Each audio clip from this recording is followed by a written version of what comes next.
Namo tassa bhagavato arahato samma sambuddhassa. Namo tassa bhagavato arahato samma sambuddhassa. Namo tassa bhagavato arahato samma sambuddhassa. Good evening, everyone.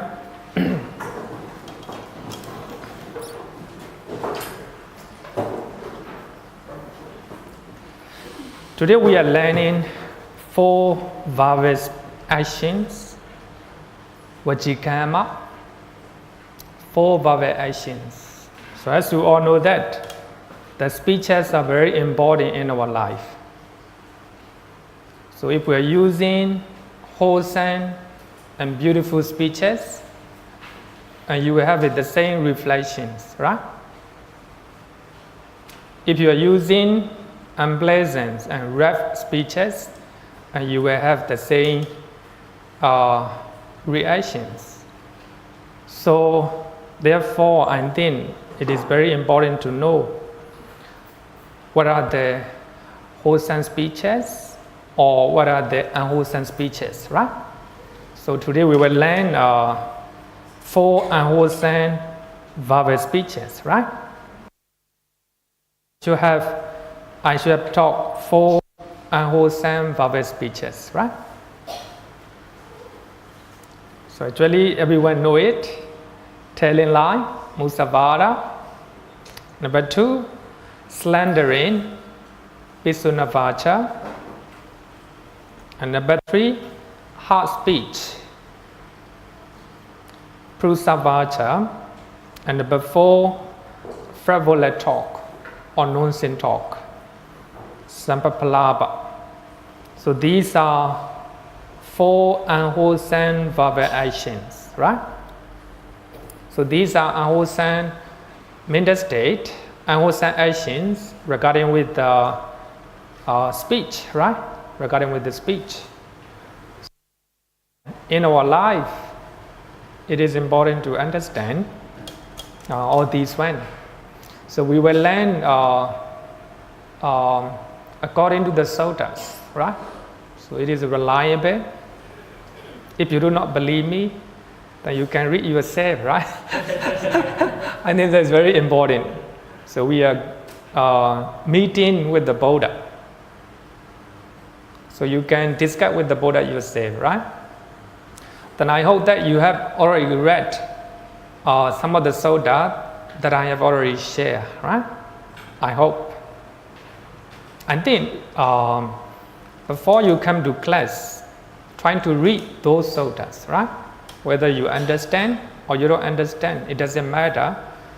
So if you read the suttas, then come to class, so you have a better understanding, right? What we are learning.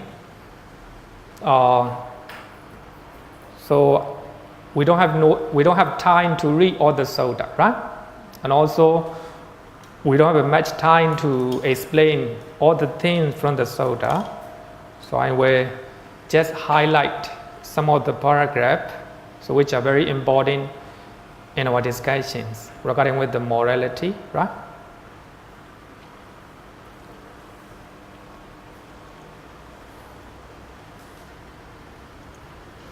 These 4 are the 4 actions, verbal actions, generally occurring through the door of speech. Generally occurring, right? Generally, so this occurs through the door of the speech. But sometimes, so we do those speeches through our body, right? So through our bodily actions, we do such a one, just like a telling lie, right? Normally here, we use it as a verbal action. So actually it is named generally, in general. So actually telling lies sometimes take place, by using our body, right? By using our body. For that reason, even though we are using our body to tail line, that is considered as the vowel action, right? So we just give name for the convenience sake, right? Convenience sake. For that reason, so we are using in Abhidhamma, we use as a samudipanyati, right? Samudipanyati. So to let people know, we use those terms, right? So even though we are talking vowel action, sometimes it occurs through the door or through the body door as well, right? Even in such cases, they are still considered as the vowel actions, right?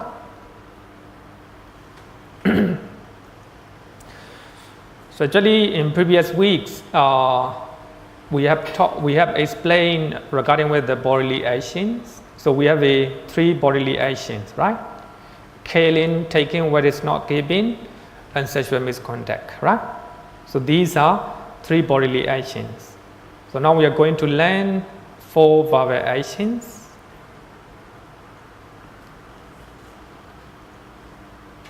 So refraining from those four actions, not only 4 actions, 3 bodily actions and 4 vowel actions is called, refraining from those 4 vowel actions is called right speech in the Noble Eightfold Path. So here I just want to highlight the importance of right speech, right? Importance of the topic that we are going to learn. So we are going to learn 4 unwholesome vowel speeches. If you refrain from them, so that is called right speech in the Noble Eightfold Path. So as you all know that the Noble Eightfold Path is the path or the practice for the cessation of suffering. As long as if you do not refrain from those 4 type of vowel actions, 4 type of unwholesome vowel actions, so your suffering and your problem will not cease, right? Will not stop. So that is very important to, on the way to stop our suffering, to stop our problem, right? That's very important. And the Noble Eightfold Path is called right speech, right? Refraining from 3 bodily and 4 vowel unwholesome actions connected with the livelihood is called right livelihood in the Noble Eightfold Path. So if somebody refrain from 3 unwholesome actions that occur in the body is called right actions, right? So if we refrain from 4 unwholesome vowel actions, so that is called right speech. If somebody refrain from 3 bodily and 4 vowel unwholesome actions, so that are connected with livelihood, that are connected with your job, with your profession, so that is called right livelihood, right? In the Noble Eightfold Path, right action, right speech, right livelihood. So they are under Sila, right? Under Sila. So we can summarize the Noble Eightfold Path. Sila Samadhi Panya, right? Right view and right intention, right? So these 2 are under Panya. Right action, right speech, right livelihood. So these are under Sila, right? For that reason we are learning Sila, right? Right effort, right mindfulness, right concentration. These are under concentrations, right? Samadhi. So next year we are going to learn in details, right? For these, the Noble Eightfold Path. So now I want to highlight the importance of those unwholesome vowel speeches, right?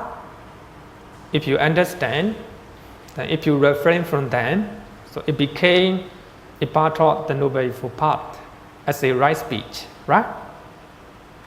as a right speech. Okay. So let's go to the first one. So among the four verbal actions, we're telling lie, right? Telling lie. So as mentioned in the suttas, and the Buddha said that here someone speaks falsehood. Falsehood, what is not truth, right? Someone speaks what is not truth. If he is summoned to a council, to an assembly, to his relative's presence, to his guide, or to the court, questioned as a witness.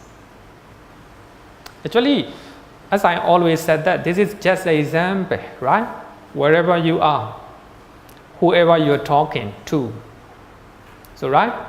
So actually the Buddha just giving the example, right? So if you are summoned to a council, assembly, the presence of relative and guide and court, right? If you are questioned as a witness, so not knowing you said that, I know, right? Knowing you said that, I do not know. Not seeing, and you will say, I see, right? I see him or I see her. Not seeing, you will say, I do not see, right? Not seeing, I see, right? Seeing, you will say, I do not see. So these are just examples, right? Just example. Did you had a breakfast this morning? I mean not asking question, giving the example. Somebody else, have you finished your breakfast? So after, actually you already finished, but you say, I haven't. So that is a telling lie, right? So what I want to say, that's just an example, right? Did you go to temple yesterday? But you did. But you answer, I didn't go, right? So like this, telling lie, right? Telling lie. So this is just an example, the example, right? The Buddha shows. Any occasions or any place or anyone that you talk to. Thus, he consciously speaks falsehood, sambhajana musa, for his own end, for another end, for the tripling worldly end, for the sake of yourself, for the sake of others, that may be your parent, your children, etc., right? Even little bit of benefit. So because of that, you consciously speak falsehood. You consciously tell lie, right? So here, even though the Buddha used the word he, it, how to say, not only he, everyone, right? It's for everyone, especially for lay devotees, right? So later I will show for the monks as well, right? So we have a different degree of, how to say, training, morality, regarding with the telling lie, right? So as the lay devotees, if you follow this one, it's more than enough. But for the Buddhist monk, not enough yet. So we need to train ourselves strictly, right? Later I will show that.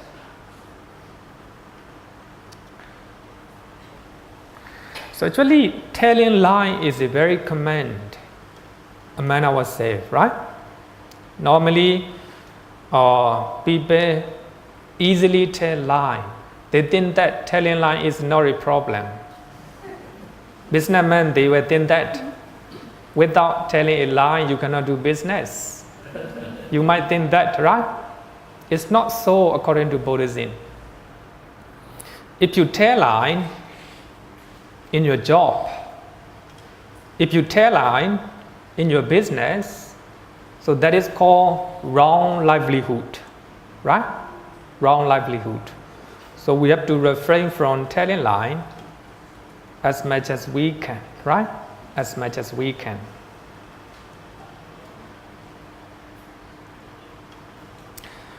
So regarding with the telling line, the Buddha said that if you possess 3 qualities, you will be deposited in hell as if brought there, right? But here, remember that even though the Buddha is talking, telling line will have a possibility to go to hell, right? Actually, the Buddha himself said that. So it is hard to say about the result of karma. So we cannot decide, right? So the Buddha is just talking possibility, right? So there is a potential to have a rebirth in hell. The Buddha said 3 things. 1 speaks falsely oneself. Number 2, encourages others to speak falsely and approve of speaking falsely. The same as previous one, right? So the reason I quote this sutta is people think that if you do not tell lie, it's enough, right? But actually it's not enough. You don't have to encourage others to tell lie and to deceive others, right? So not only refraining from telling lie by yourself, but also you need to encourage others in your family, in your society, in your country as well, right? Even approving, agreeing, right? Telling lie. So I think that, so when we talk about taking what is not given, arinadana, we have learned evading tax, right? So I think that is, even though you are using your bodily actions, right? Signing and approving, so that can be considered as telling lie, right? It's not truth. You tell lie by way of your bodily door, right? Bodily door. So that is what the Buddha taught regarding with the telling lie. It's very quite clear. Not only ourselves, other as well. So we don't have to encourage other, right? To tell lie.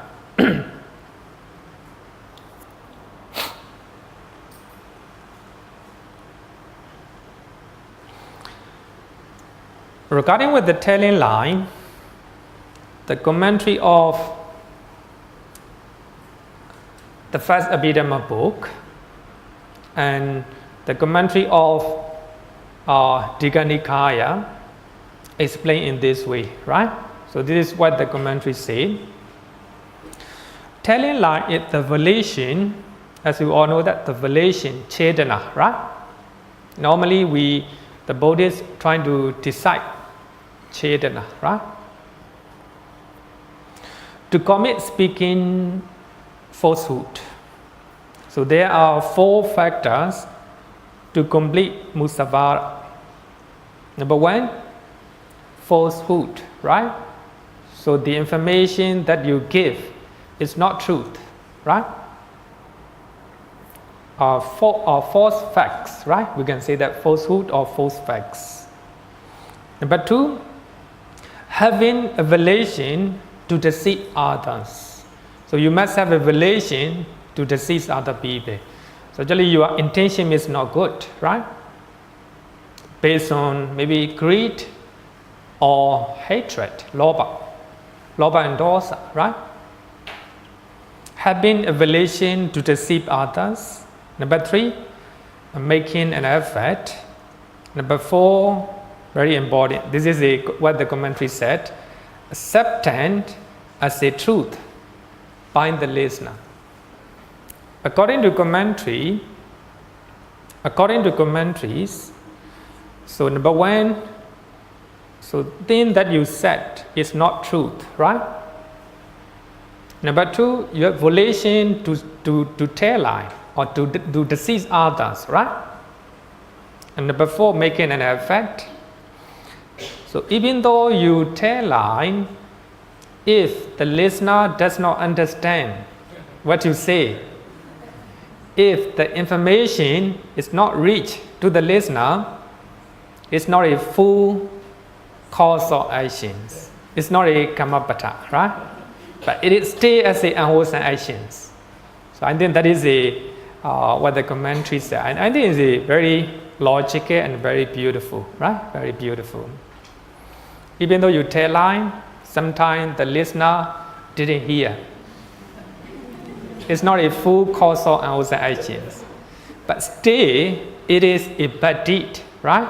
It is a bad deed. But if the listener understands what you say, and he accepts it as a truth, even though you tell lie, the listener accepts it as the truth, then only it became Cakkapala, the full causal actions, right? And then the different degree of unwholesome actions, right? Different degree of unwholesome actions. Actually, the Pali Canon, according to Pali Canon, is very quite sure. You consciously tell lie. That itself is a Cakkapala, according to Pali Canon, according to the Suttas, right?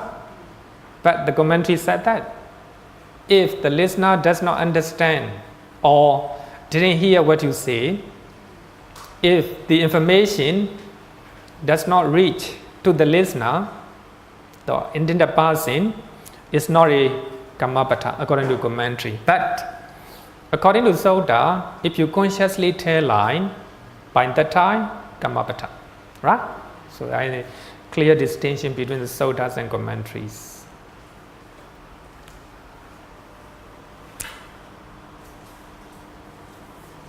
For those who want to learn translation or commentary, you can read All Embracing Net of the Views, translated by Bhikkhu Bodhi, right? Actually, you can Google in internet, right? The All Embracing Net of View.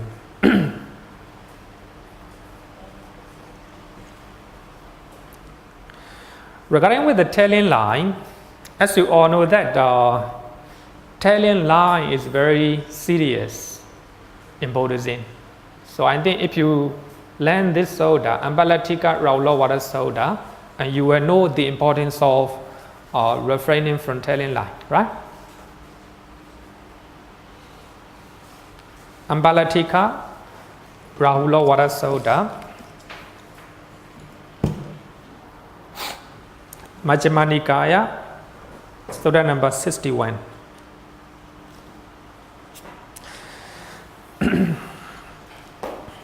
Page number 523, right? 523.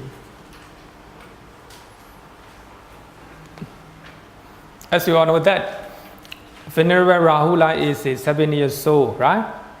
He was ordained as a Samanera by Venerable Sariputta. So when the Buddha the first visit Kapilavatthu.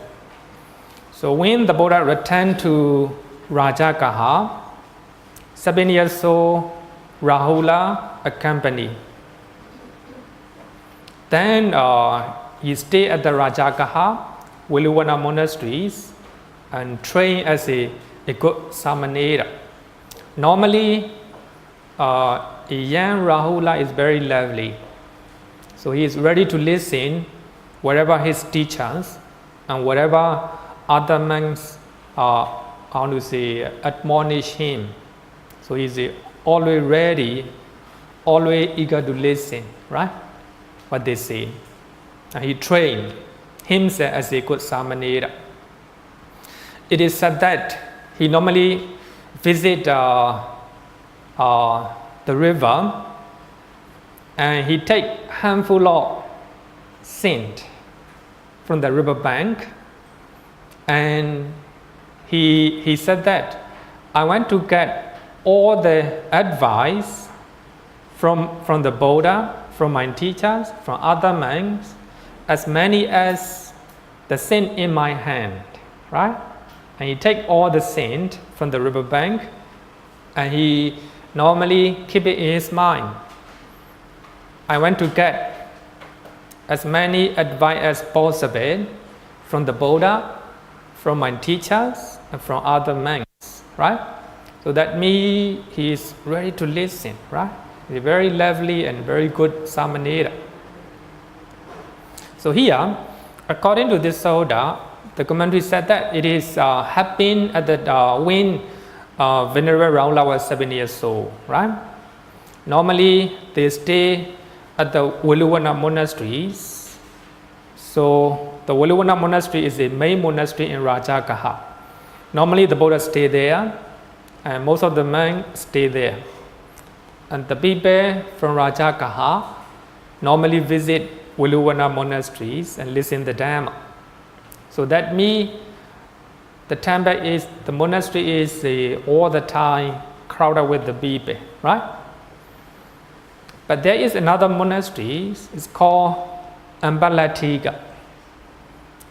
Ambalatiga means mango grove monasteries, right? So there may be a lot of mango trees in that monasteries. So it is situated in the remote area. So the monks who want to meditate, the monks who want to stay quietly and peacefully, normally they stay there. They go there and they meditate and they stay there quietly and peacefully, right? So the Buddha normally praise those monks. So those monks are, fond of meditation, and they lack peace and tranquility. The Buddha normally praise them, right? As you all know that if they stay in the Viluvana monasteries and other monasteries, main monasteries, so they will not have a very, a peaceful environment, especially in the daytime. Of course, in the night time, the Viluvana monastery also is very quiet, very good for meditation. Normally in daytime, for those who want to meditate, for those who love peace and tranquility, they normally visit Ambalatika monasteries, right? One day, a young Rahula also visit there. But in his mind, he think that if I visit Ambalatika monasteries, and the Buddha and my teacher will praise me as a young, even though Rahula is very young, he loves peace and tranquility. He is willing to meditate. But in his mind, right, he went a praise from the Buddha and from his teacher, right? But the Buddha knew that. The Buddha knew that. For that reason, after lunch, and the Buddha visit Ambalatika monasteries and go straight to Rahula, I want to say the place where the young Rahula stay, right? So Rahula, meet with the Buddha. Normally, before the Buddha enter monasteries, he need to clean his feet, right? Because normally at the time, the monks normally stay barefoot. They do not wear slippers, including the Buddha, right? For that reason, before they enter the building, so they need to wash their feet.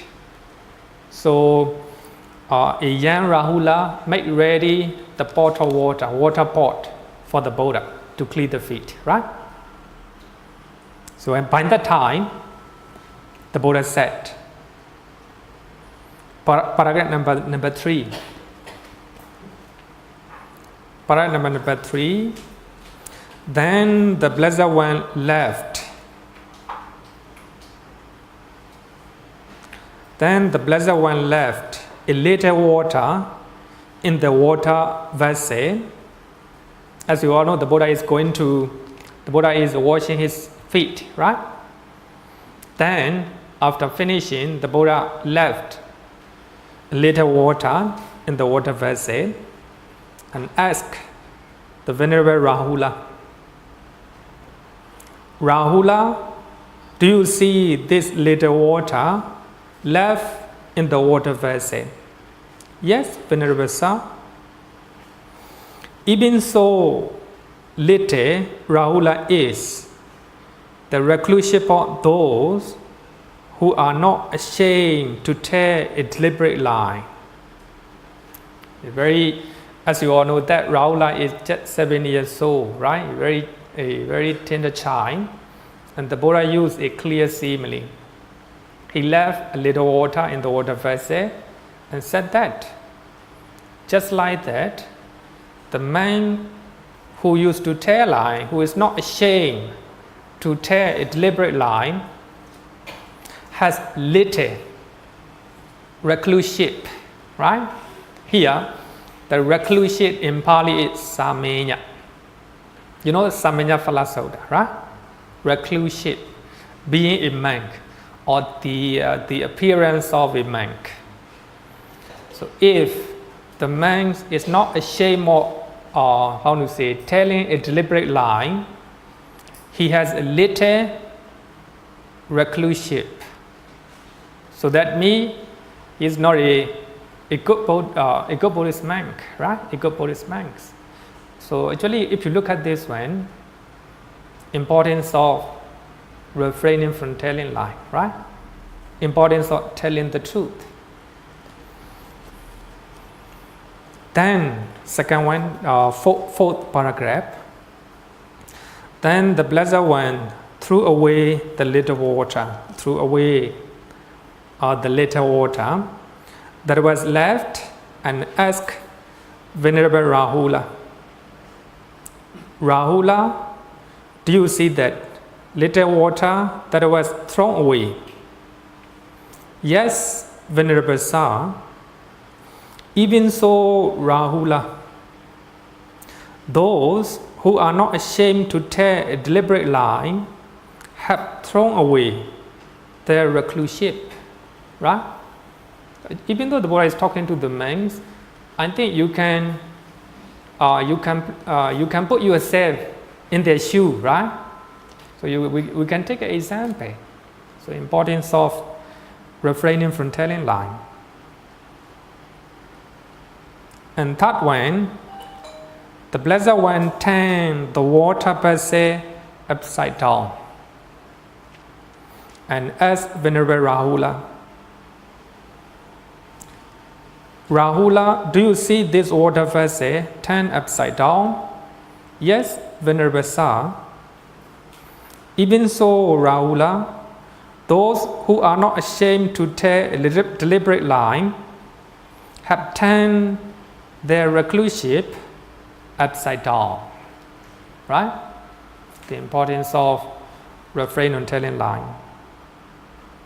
Then the Blessed One turned the water vessel right way up again and asked Venerable Rahula, Rahula, do you see this hollow and empty water vessel? Now the Buddha turned back, right? Empty water vessel. There's no water inside. Yes, Venerable Sir. Even so, hollow and empty, Rahula, is the recluseship of those who are not ashamed to tell a deliberate lie. I think the Buddha is giving a very clear simile, right? To talk about serious issues about telling lie, right? If somebody tell lie, there is no recluseship, right? Recluseship. So he is no monk, right? No monk. But of course, according to Vinaya rules, only someone tell jhana, magga and phala, right? Without having those supernatural power, right? And he deliberately tell lie, no longer be a monk, right? But this is the sutta, right? Suttas. So the Buddha is talking to Venerable Rahula. If a monk consciously tell lie, so his, the recluseship became empty, right? Empty. Then this one, and is more importantly, the Buddha tell the importance of telling lie. Rahula, when one is not ashamed to tell a deliberate lie, there is no evil I say that one would not do.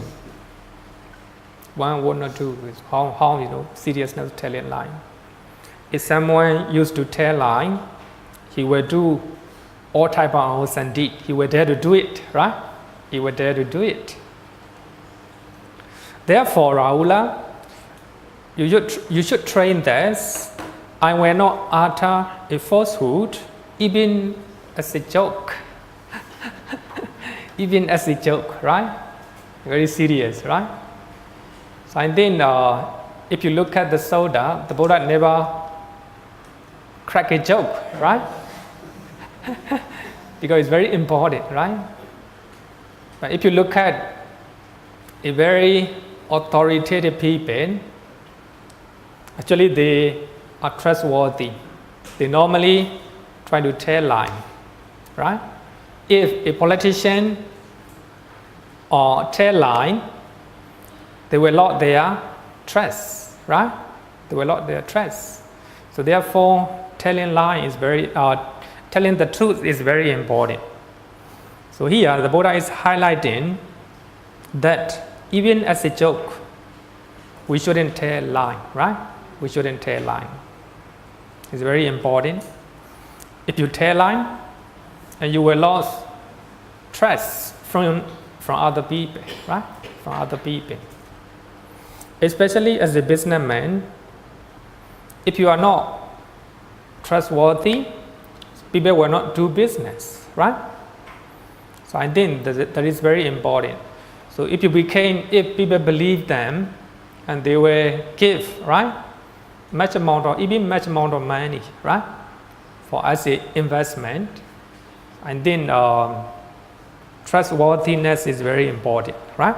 Here, if you look at this Sutta, and then it is important to refrain from telling lie, right? Refrain from telling lie.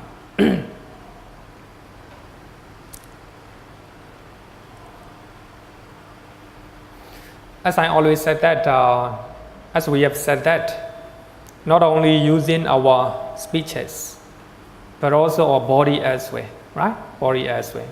As a Buddhist monk,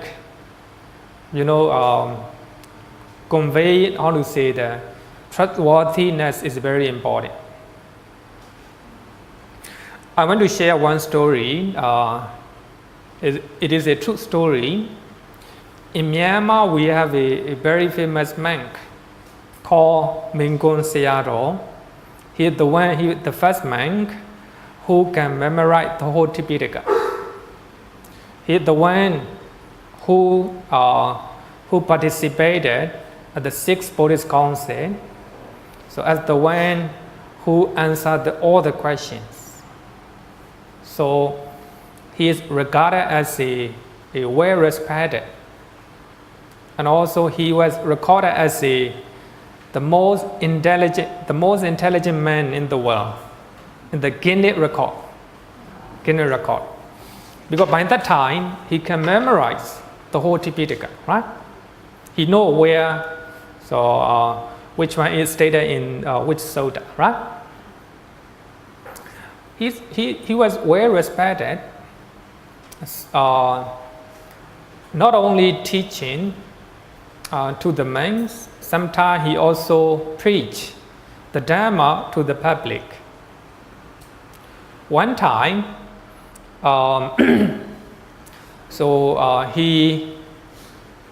he had to give a Dharma talk in a small town.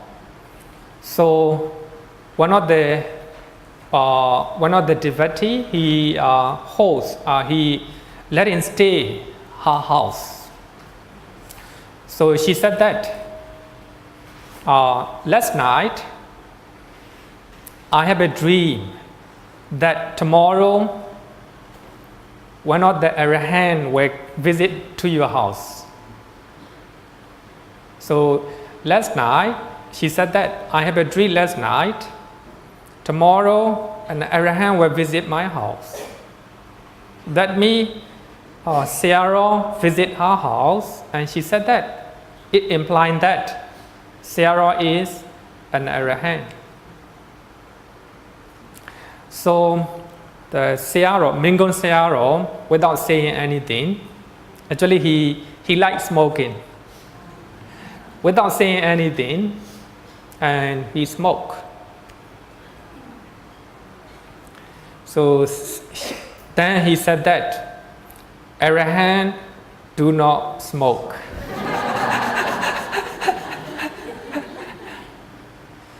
That means if you do not say anything, that means you are telling lie that you are an Arahant.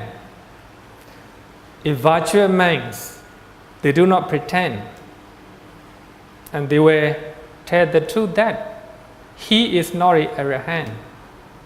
He is well respected, and some people think that he is an Arahant. For that reason, the lady said that. Actually, she thinks that he is Arahant. So actually, here, if he say nothing, so that means he is consenting, right? Consenting as an Arahant. In other words, he is telling lie. So there are some monks doing in this way. So they are close devotees. So they will say that their Sayadaw is, their teachers is an Arahant. Right? Actually, if he conscious, if he really know, if he pretend without saying anything, is telling lie. So that means he no longer be a monk. A very serious one, right? Very serious one. Suppose you want to get admiration or reputation or from the devotees, and you will say that I just rather stay in the forest. I don't want to stay in the big city, right? In your mind, you think that by saying so, you will be respected and you will earn admiration from the devotees. So in this way, they will support. If a man say, I don't want to stay in the big city, I like to stay in the forest, right? That means if you are not honest, that's telling lie. That's telling lie. Very serious, right? It's also very serious in the Vinaya Pitaka, right? So we must be very honest, right? As a Buddhist monk. But of course, as a lay devotees, if somebody say that you don't have any degree, if somebody say that he earned degree from Singapore, University of Singapore, NUS, right? So if you just stay silent, right? That means, of course, it's not good, right? Not good. So what I want to say is, as a lay devotees, if you do not tell lie for the sake of some benefit, it is good enough, right? It's good enough.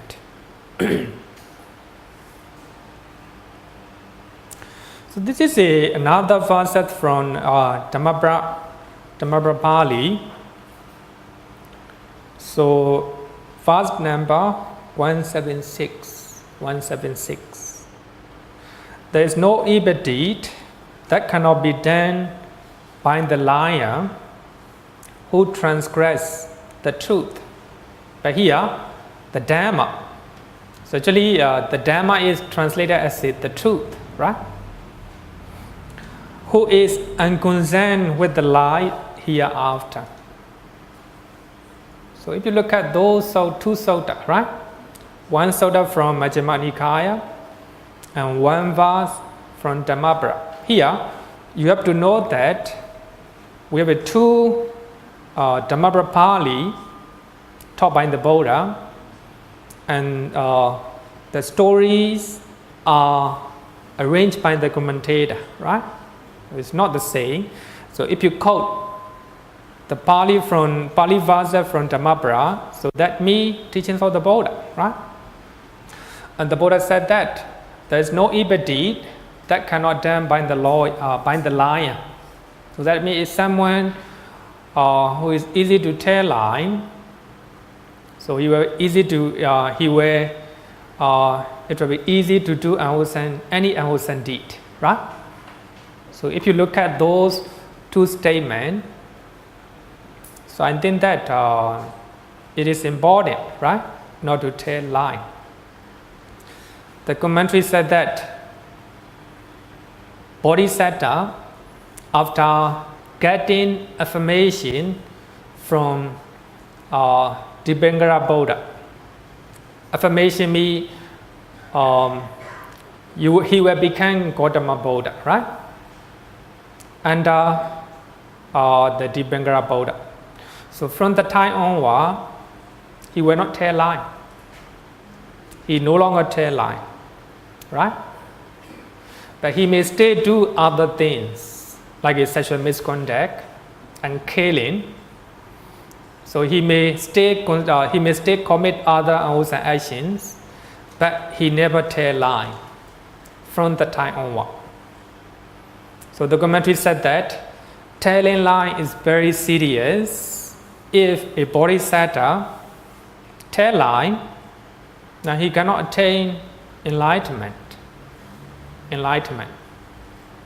I think we can, the Jataka story, Jataka story said that, one of the Jataka story said that, so Bodhisattva in that life, he renounced all his belongings and he became hermit and stay in the forest. And he practiced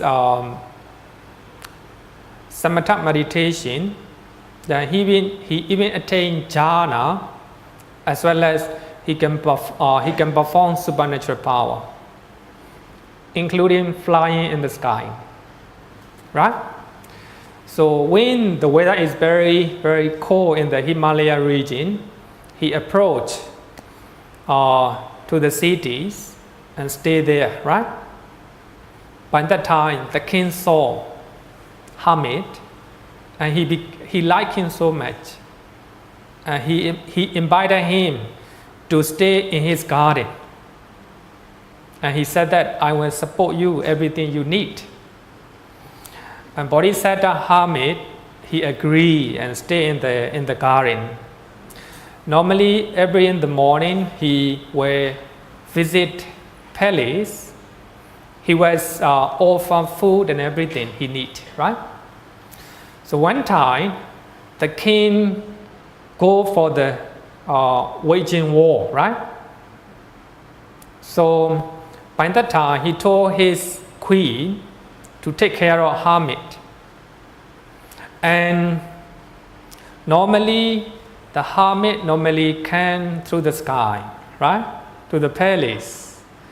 So the queen offer food and everything respectfully.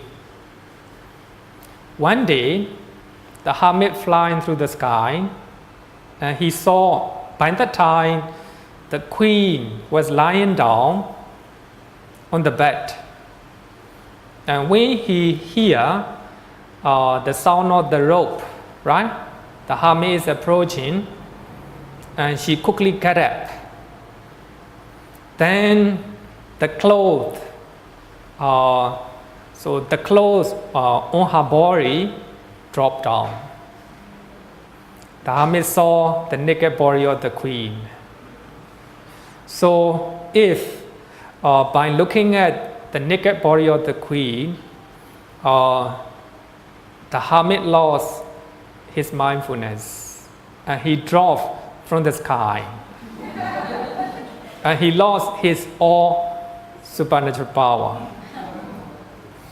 Then hermit go into the room and have an affair with the queen. Actually, there is a secret affair with the queen. So, of course, that news was spread among the palace people, among the royal family. And when the king came back from the bad end. So the people reported that news. But the queen, the king, do not believe, right? He's such a very good man, and such a very noble hermit will commit such a misconduct. So he went to confess by himself, and he asked Bodhisattva hermit, "Did you have an affair with my queen?" The Bodhisattva say, "Yes." So that means he does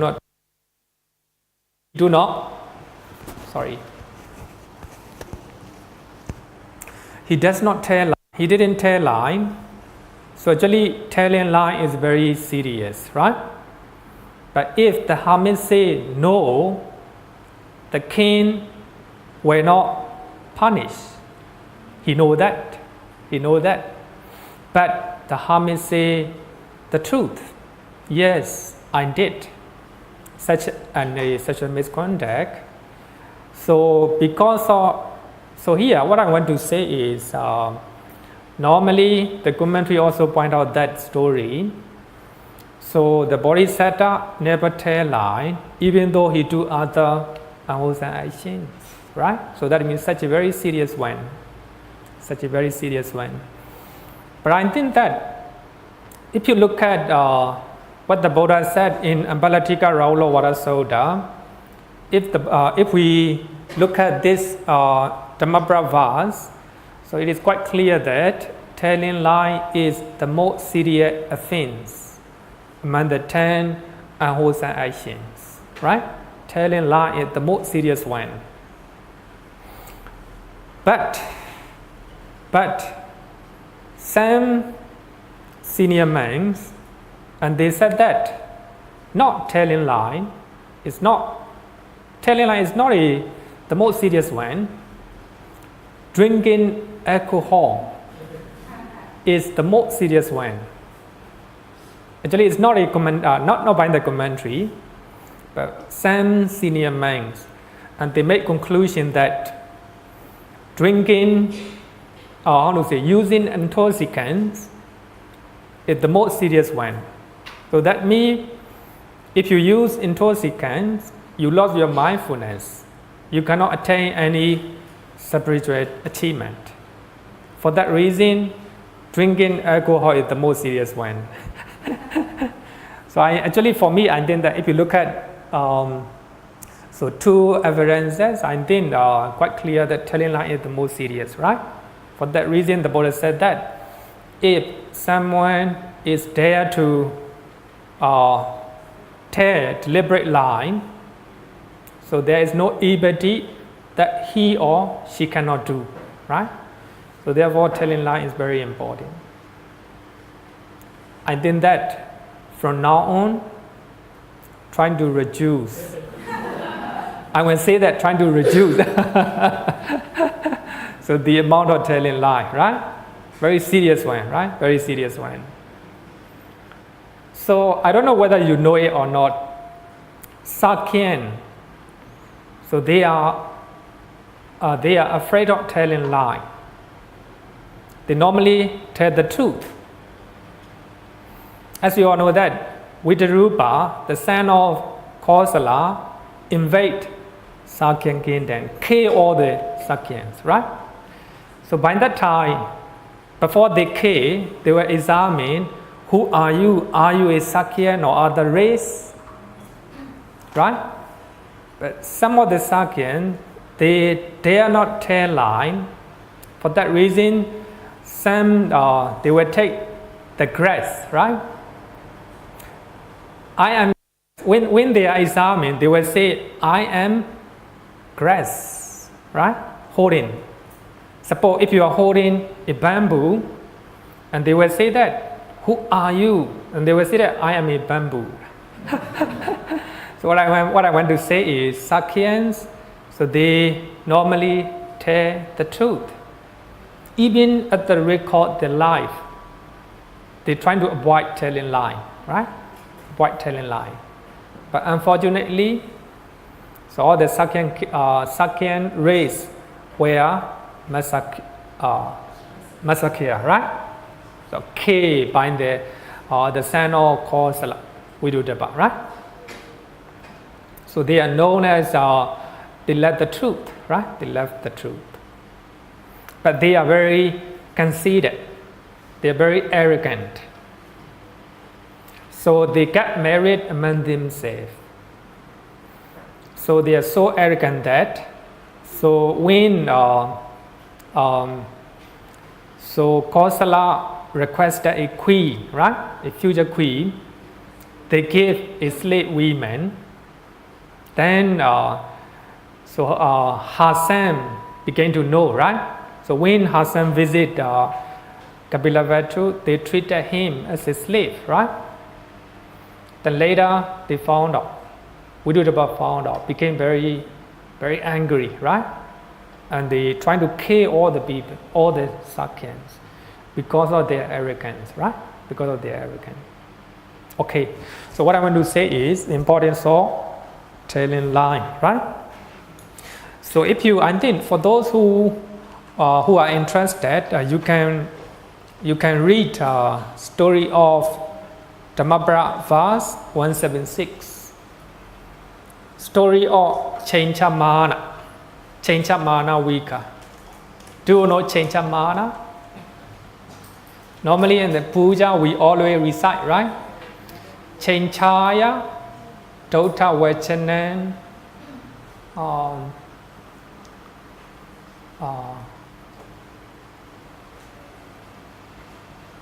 Santena Soma Vidina Munendo, right? Chenchaya Dota Vachanan Janakaya Mechi, right? Janakaya Mechi.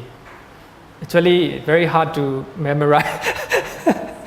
Normally we are chanting together, that's why I go with the flow.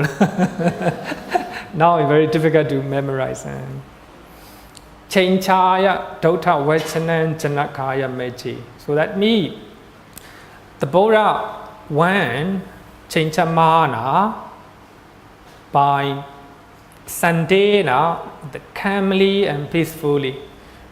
The Buddha confronted Chencha calmly and peacefully.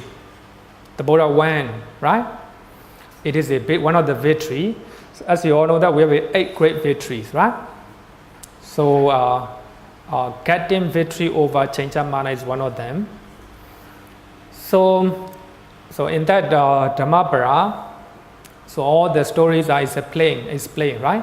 So by that time, so when the Buddha preached, the sermon, he earned a lot of followers, right? So religious leader from other faiths, they became jealous, right? So the Buddha is the youngest religious leader at the time, but after listening his Dhamma talk, many people flock, right? So he have a lot of followers. So other religious leader became jealous. For that reason, they use a very tricky way, and they told Chencha Vika to make a plot or to make a story. Then Chencha he normally visit in the evening. So when people coming back from Chedavana monastery, he normally go there. And people ask, where are you going? She normally answer, why you want to know? Then she will go into the Chedavana monasteries and she will she will go out from other entrance and go and stay in other nearby monasteries. They are monasteries. So early in the morning, and she will go to Chedavana monasteries and will come back. And people ask, where did you come from? The Chencha said that, I come from Chedavana monasteries. So she will do in this way for many times. Then about 3 or 4 months, and she pretend herself as a pregnant lady using a very big wooden one, right? And put it in her on her stomach and tie with the string. So she came back from Jitawada monastery. By that time, when the Buddha was preaching a big audience, right? And Cakkapala, he approached to the Buddha and said to the Buddha, Gautama, you have an affair with me. Now you forgot. Look at what happened to me. Actually, she accused that. So her pregnancy is because of the Buddha, right? The Buddha stopped giving a Dhamma talk. He calmly and peacefully taught Cakkapala, Cakkapala, you and I know this case, whether it is truth or false, right? Then Narada Mahathera, in his book, the Buddha and his teachings, he said that. So after listening, after hearing what the Buddha what the Buddha taught, Cakkapala became very, his body became very shake, very afraid, right? She think that the Buddha will respond recklessly, right? Recklessly. But the Buddha is very calm and very peaceful.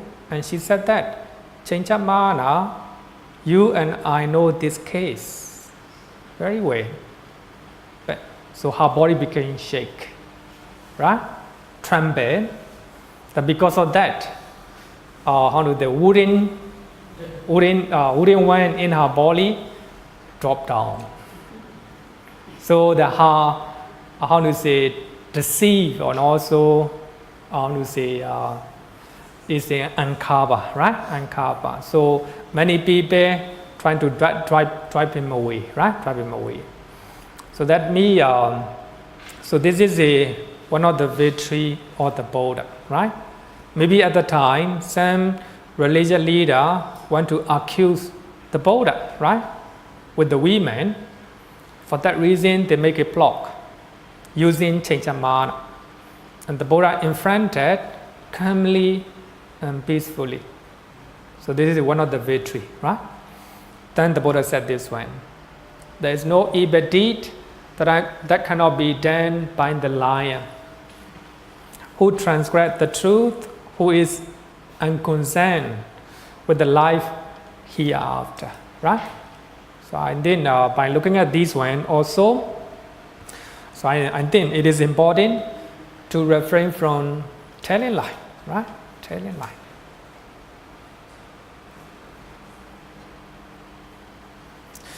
Then in another sutta, the Buddha said that false speech repeatedly pursued and developed and cultivated is conducive to woeful plains. For one reborn as a human being, the false speech at minimum conduces to false accusations. Normally, if you are telling lie, people will accuse something, right? Even though it is not truth. In the family, if you usually tell lie to your family, so they will accuse you, right? In one way or another. One way or another. At minimum, it conduces to false accusation.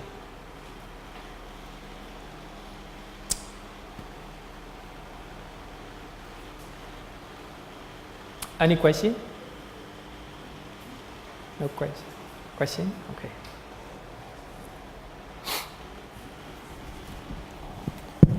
Bhante, you said just now that out of the 10 unwholesome actions, telling lies is probably the most serious.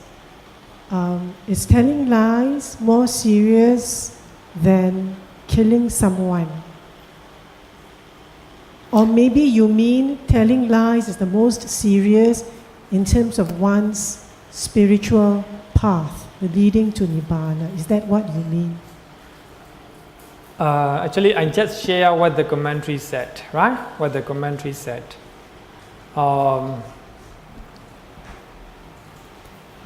I think on the spiritual part, as you said that, you were talking regarding with the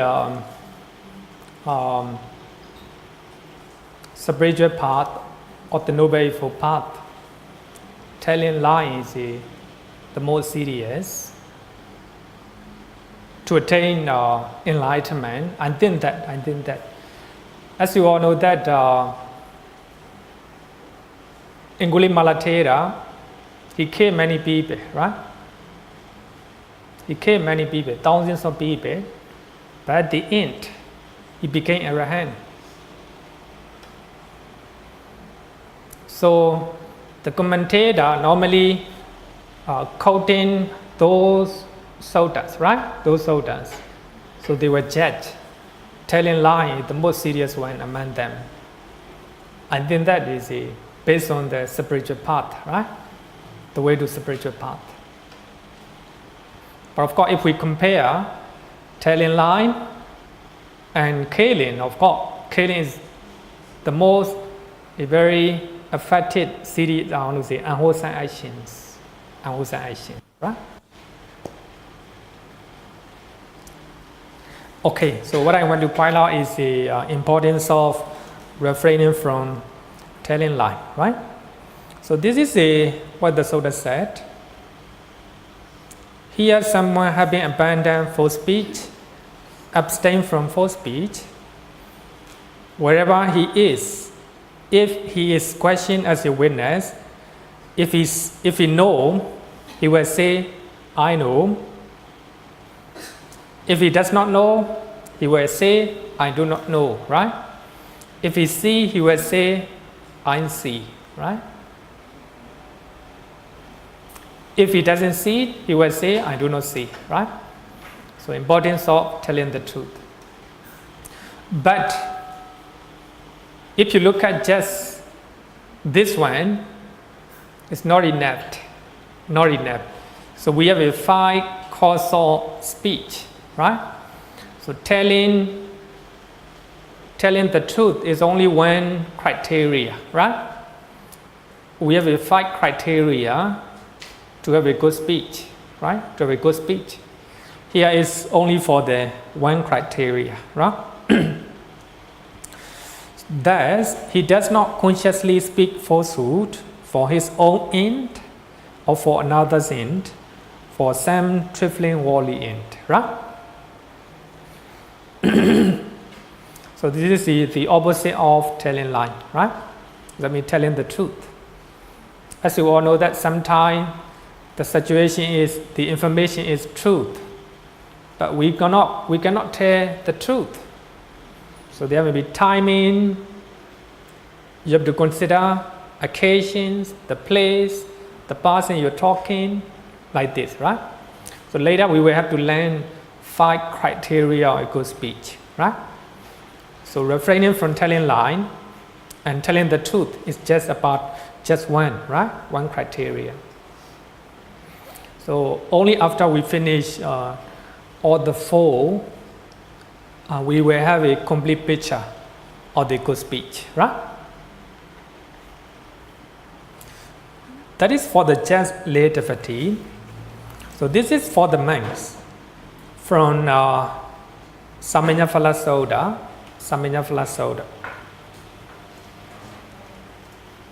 Having abandoned false speech, he abstained from false speech. He speaks only the truth, right? Sachavari. He never tell lie. If a man is very good, he adhere to truth, right? Adhere to truth. He is a trustworthy and reliable. I think that if the man is telling lie, it's not reliable, right? Reliable. So I think being telling the truth is very important. Not only not only by speech, but also by action as well, right? Suppose you have an appointment at 12 o'clock, but you came 12:30, right? You are not reliable, right? Is a type of telling lie, right? Type of telling lie. Singaporeans are very famous for that. They are punctual, right? They are punctual. So when they are appointed appointment, they just go, right? According to the timing. And that's very important. That's very important. Punctuality all the time, right? If you promise to do something, you do it, right? If you do it, you lost your confidence, right? From other people. By the way, sometime I told you I will send some materials. Sometimes I forgot. It's not telling lie, but I forgot. Now I didn't send my note about 3 weeks, right? 3 weeks. The reason is I couldn't finish one of the information, so I'm trying to finish that one. So I need to read the commentaries, and most importantly, I have a I don't have much time to prepare for that. So couldn't finish yet. If I send, I will send all my materials as usual, right? Not telling lie.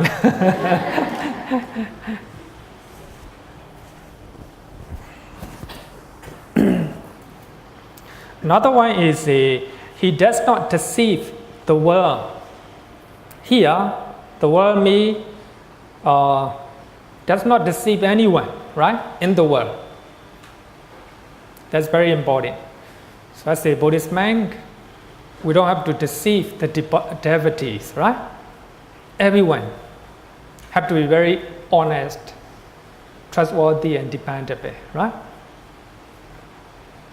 By using any kind, right?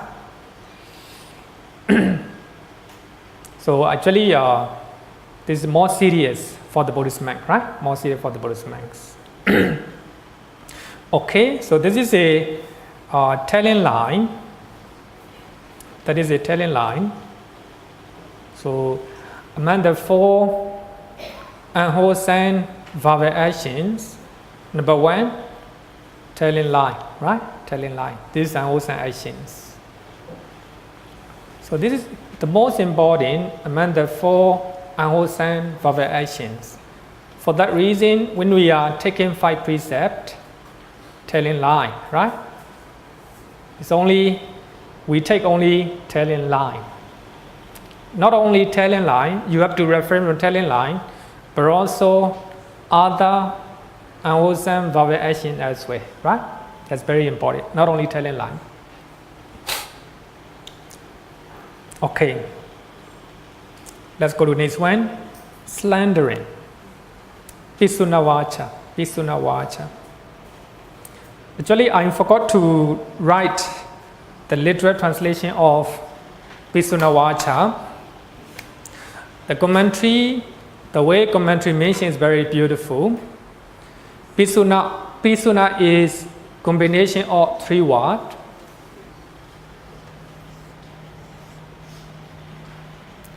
Pia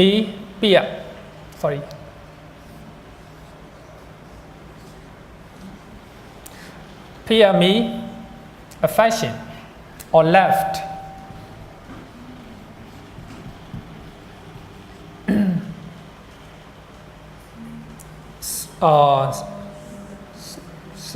Su, right? Su me, sonya.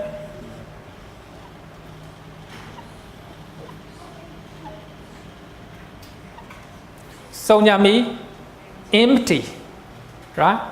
Empty.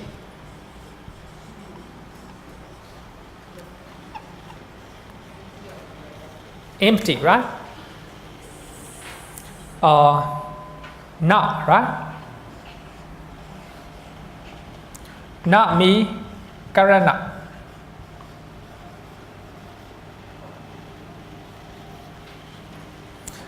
Karana means doing. So this is a translation of how to say that the commentary mentioned in this way. Pisuna is divided into three words. Pi means pia, affection. Su means sonya, empty or nothing. Na means karana, doing.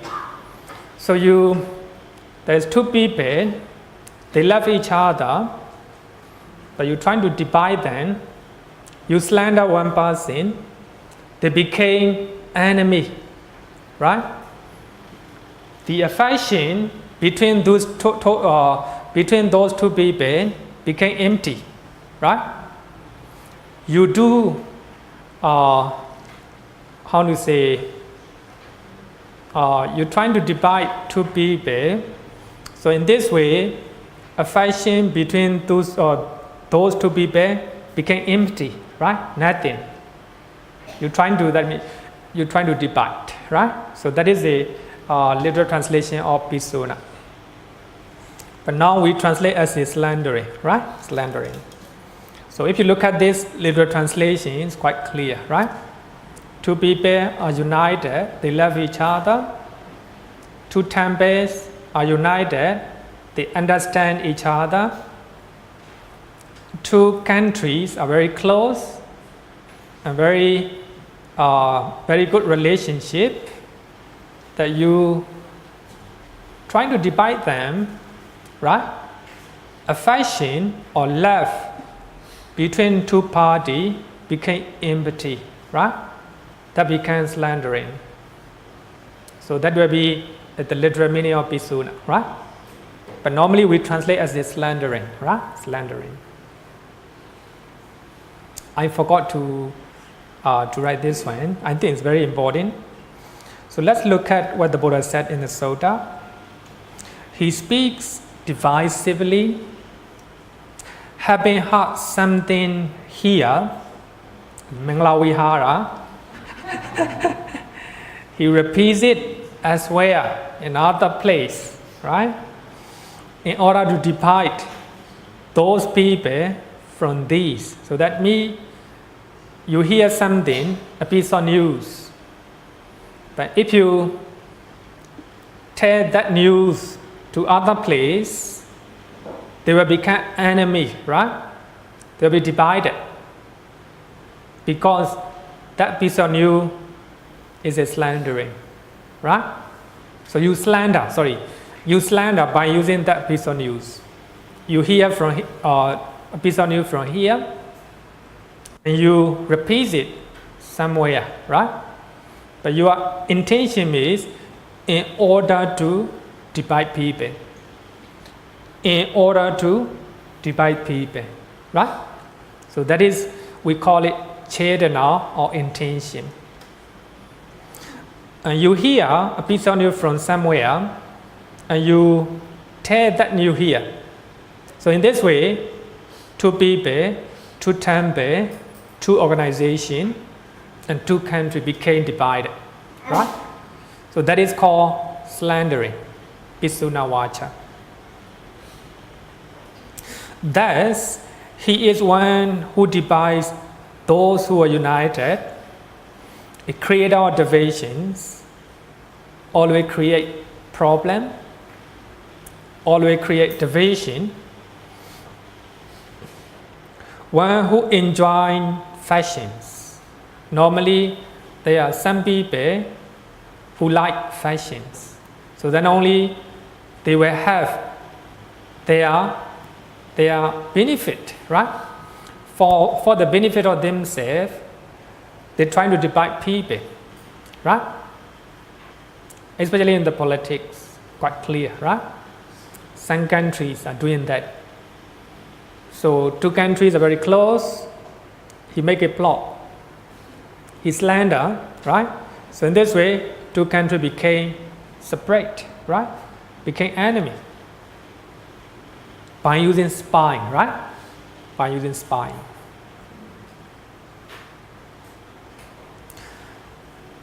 One who enjoys fashions and rejoices in fashions, delights in fashions, speak out words that create fashions. So when I was studying in Sri Lanka, I and some of my friends tried to unite 4 groups. We have a 4 group. So among them, we trying to unite 2 groups. So we try hard, and we try to negotiate. Actually, it's very hard.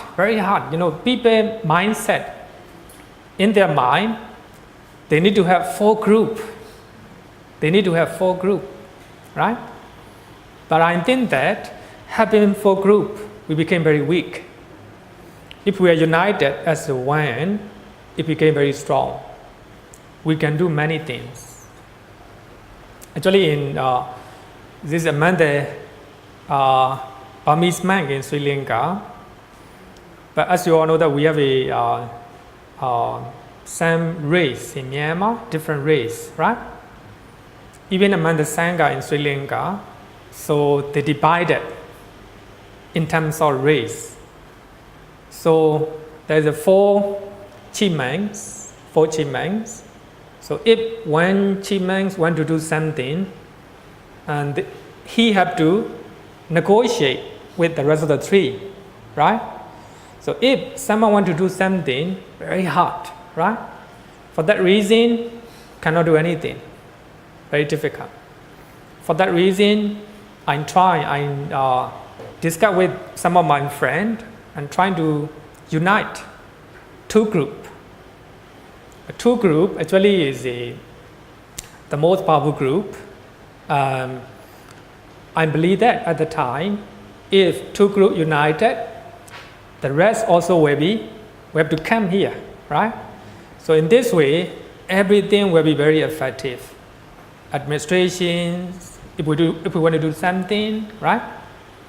So we have a very big debate, very big debate with the meeting, right? So we have to tell that if we are united, so what are the benefits, right? And one of the group leader, he doesn't want. If 2 groups became very united, he will lose his control. He want to control a group of monks. He believed that if 2 groups are united, he will lose his influence. For that reason, he trying to use an ethical way, right, to prevent that. And he said that if 2 big groups are united, he will make a subgroup. So in this way, it didn't happen. So what I want to is, some people, so they enjoy fashions, right? So by having a lot of fashions in the group, they have an influence, personal benefit, right? They want their influence to the people, right? So that is just giving this example. So some people, they enjoy fashions, they rejoice in the fashions, right? So when you look at politics, quite clear, right? Some people, they don't want unity. If the people are united, then the country are united, they cannot benefit, right, from that.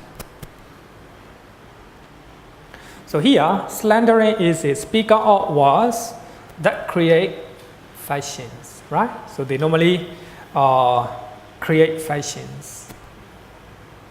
So when we are talking about slandering, we normally share the story of Vacī.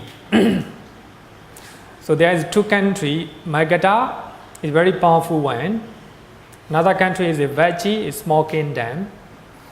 But it is Vacī is a democratic kingdom. So they elect their leader by election, just like democratic system right now, right? So they are very powerful. They are united, right? So Magadha, Ajatasattu, the king of Magadha, want to occupy Vaji, but he dare not to do it.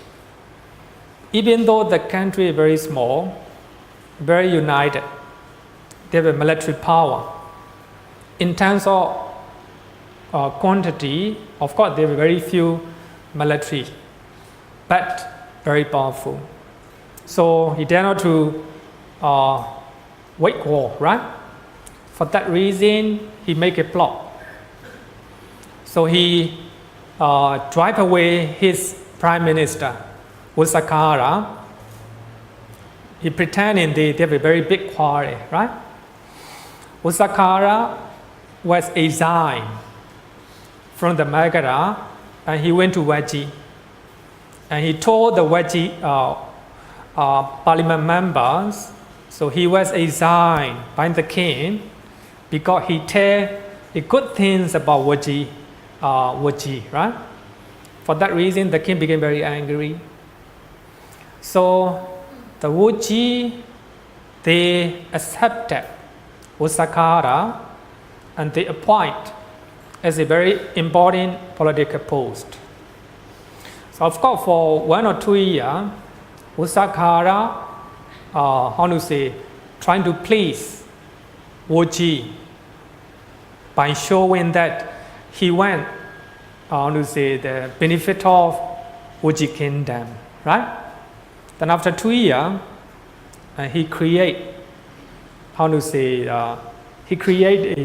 he slander, right? Man the Vaji. So in this way, so their unity became lost. Then King Ajatasattu easily invade Vaji kingdom, and he, in that way, he occupied Vaji kingdom by slandering, right? By slandering. So actually, if you look at Mahabharata Sutta, I think you will learn. So there are 7 non-decline, right? There are 7 non-decline. The Buddha taught to the Usakara, right? If the Vajian follow those 7 principles, and nobody cannot invade their country, nobody cannot occupy, right? So there are 7 non-declines that mentioned in the Mahabharata Sutta. I think we don't have no time to explain. I think very important principle for the Vaji.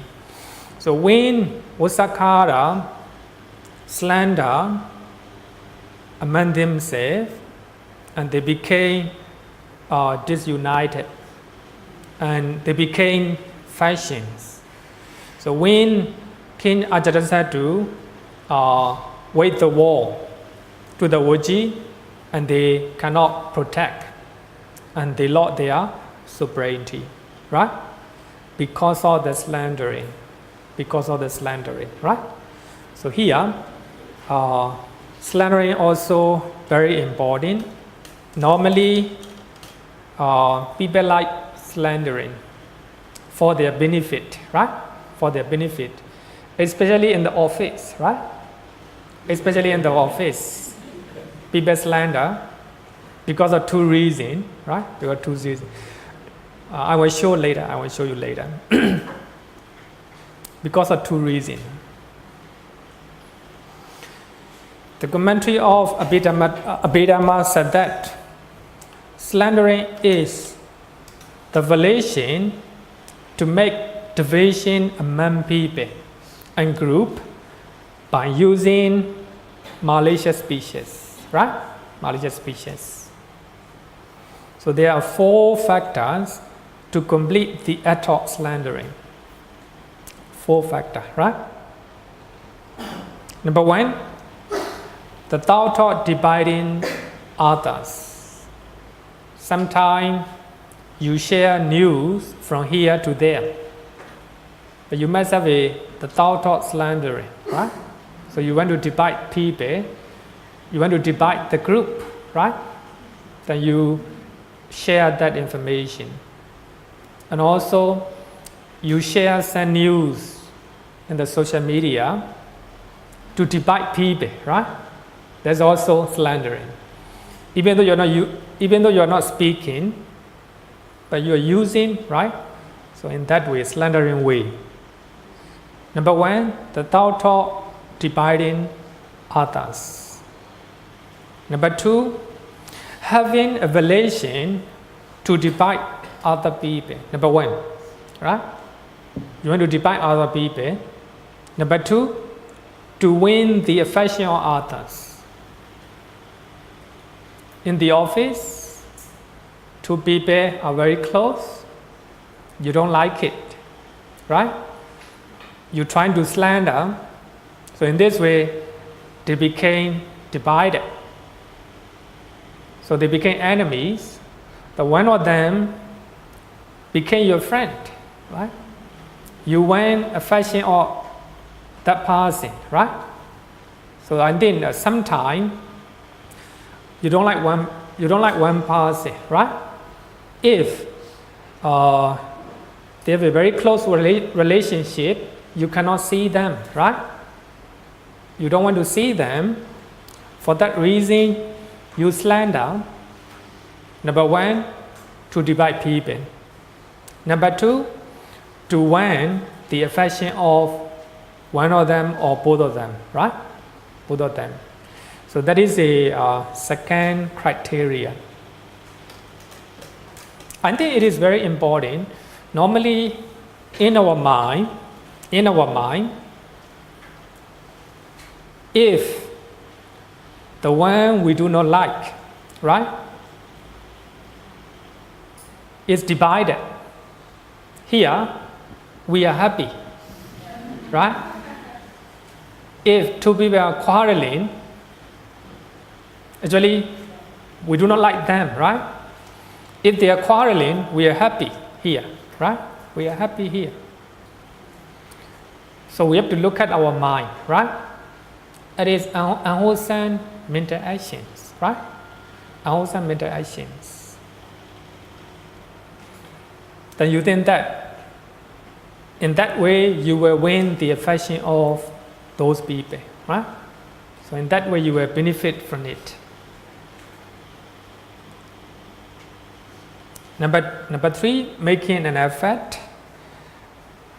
Most importantly, number four, being understood by the listeners.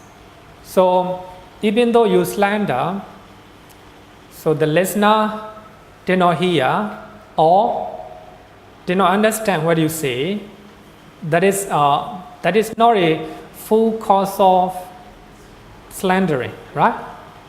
But of course, as usual, it is unwholesome actions, unwholesome deed. In Pali, docharita. But if number four is lacking, if the listener does not understand what you say, that means it is not a full cause of unwholesome actions, right? Unwholesome actions. It's not a cakkapala. For that reason here, I write down, if divided, only they are divided, it becomes full cause of action. In Pali, cakkapala, which give rise to great effect, right? Give rise to a very serious effect. If not divided, it is just a bad deed or docharita. Actually, previously one of the students asked me that what is different between cakkapala and docharita. Actually, no different. They are the same. But the commentary used, right, in terms of seriousness, right? But if we have four criteria, it became cakkapala, right? Cakkapala. If only three criteria, that is called docharita. The effort will be less, right? The effort will be less. So that is a slandering, right? Normally people want slander, right?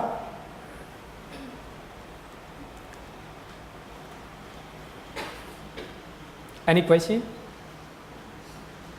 No question? Later, okay, thank you.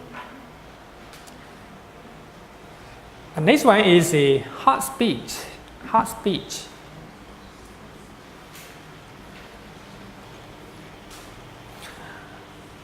One of the famous biologists, Richard Dawkins, he wrote a book, Selfish Gene, right? Normally in our heart, we have a selfish gene deep inside. I think we can call it in Pali anusia or tendency, right? Tendency. So in our heart, it is latent in our heart, selfish gene, right? Normally we are very selfish gene, right? Human beings, not only human beings, but also animals. So we have a selfish gene.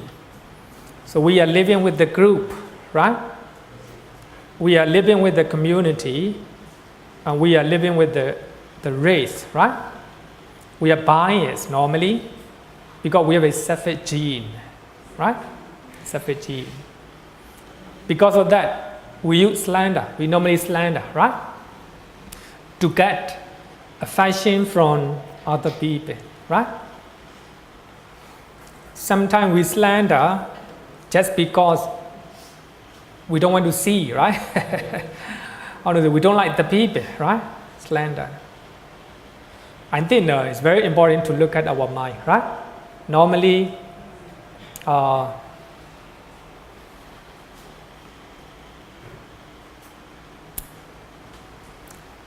in Abhidhamma, we can say that jealousy, right? Jealousy, avarice. So these are the cause of slandering. Sometimes we are jealousy, right? We don't want to see their success and reputation, and we try to slander, right? We try to tarnish their reputation. So that means jealousy and avarice, according to Abhidhamma, come from hatred, right? Dosa. Based on dosa, we slander other people, right? I think so. The cause of slandering is hatred. Of course, sometimes hatred, sometimes greed, right? Sometimes greed. Okay, next one is hard speech. I think that is a very obvious, I think, right? Hard speech, very clear. And the Buddha said, he speaks harshly. He utters such words as are raft, hard, and hurtful to others, offensive to others, bordering on anger, and unconducive to concentration. Normally, we use hard speeches because of anger or hatred, right? Because of anger or hatred. So the anger or hatred is the cause of hard speech. So what we use is very rough and offensive to others, right?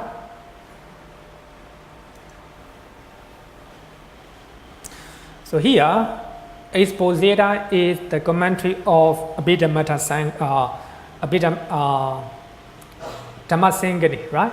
The first Abhidhamma book.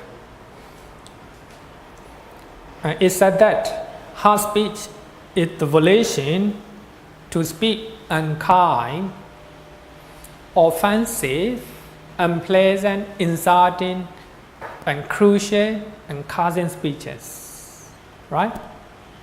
Normally, unpolite people, right? They use hard speeches, shouting, right? Using unpleasant speech, cursing, right? Yelling at. These are hard speeches, right? That's also one of the criteria of unwholesome speech, right? So there are three factors. Number one, must be the person, right? If you are yelling at the trees, it's not hard speech. Must be a person or must be an animal, right? Living beings. Actually, not only the person, living beings, right? If you are shouting to the animal as well, right? That's considered as a hard speech. Number two, must have inner hate in your mind. Must have anger in your mind, right? So you're using, because of anger, you insult other people. Number three, using hard speech, right? So that is the three criteria of hard speech. Must be a sentient being. Number one, you are using because of inner hate, right? And using hard speech. Sometimes, even though there is no inner hate, the parents shout their children. And teachers, they shout and they yell at their students, right? But they don't have any inner hate. For that reason, the commentary said that it is not harsh speech, right? It's not pharusavācā. Harsh speeches of parents and teachers, etc., are not pharusavācā if they are spoken with a good way, if they are spoken without anger. Sometimes they may be shouting, even they may be threatening to their children by using a very offensive word. But in their mind, there's no inner hate, right? There's no anger. But such harsh speeches is not considered as a pharusavācā. Very important, right? Very important. The commentary mentions a very beautiful story. A son wants to go to forest. The mother doesn't want. She knows that the forest is very dangerous, right? But she couldn't prevent her son. Her son is very naughty, right? So she said, I will go, I will go. Then the mother said that. May a white buffalo chase you. May a white buffalo chase you. Threatening, right? Trying to frighten her son. But her son did not listen. He go to forest, but unluckily she faced a white buffalo. But she did that. Of course, her mother said that, right? May a white buffalo chase you, right? But luckily he really faced it. But he made determination, and he said that may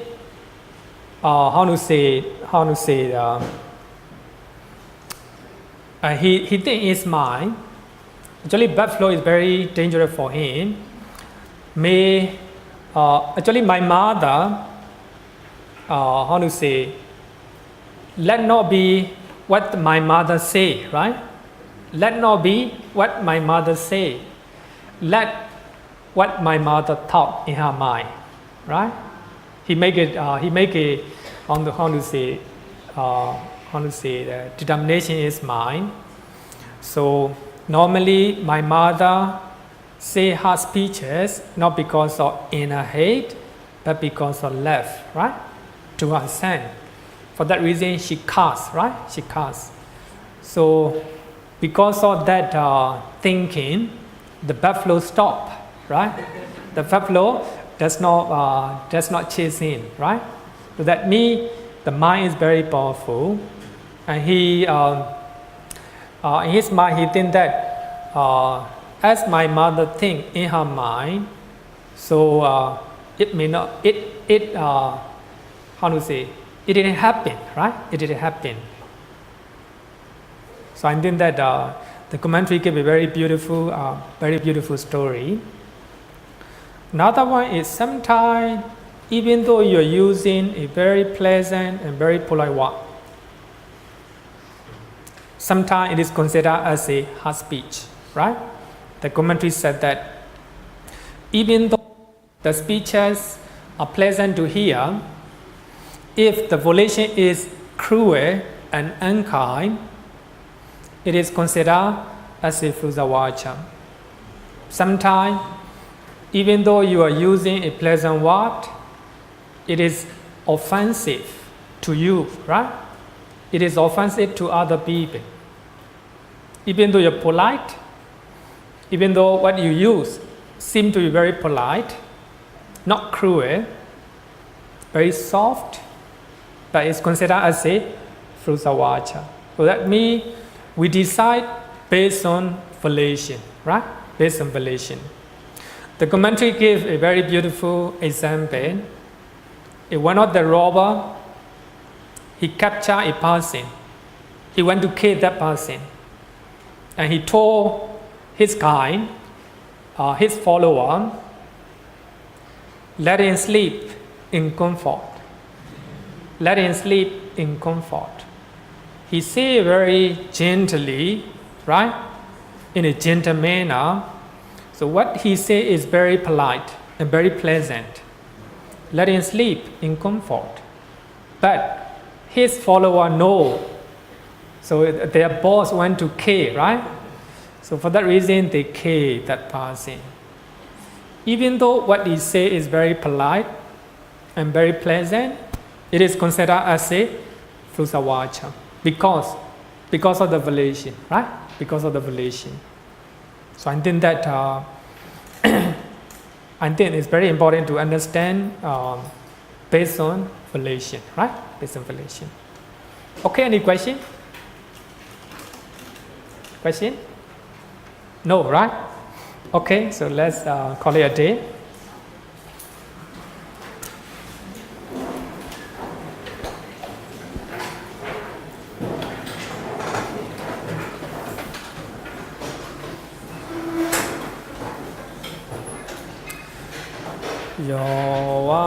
Yovaratan pavaro manutesu sakyamuni bhagavakata kecho parakato pala viriya samangi tan sukatan saranathamupemi ragavi ragamani chamasokan